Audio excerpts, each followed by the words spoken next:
I've sort of said, well, maybe we can sneak up on somebody. It doesn't feel any different than it would otherwise. We're playing Cornell. It's a big game. Two good teams are playing against each other. I don't feel like we're the underdog particularly, we just got to win. We got to figure out how to play our best lacrosse, and so it doesn't feel any different. And we happen to be the number 2 seed, and they were the number 7, frankly. How are they different, or than?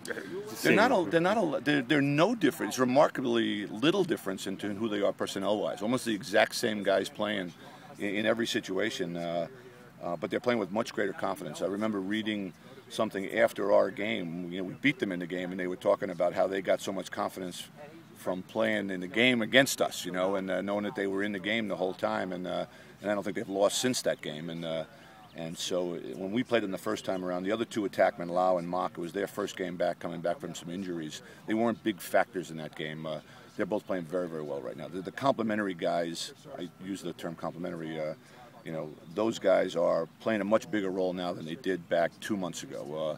It was much more about Rob Pinnell only 2 months ago. Now, it's got to have to be a more complete effort defensively.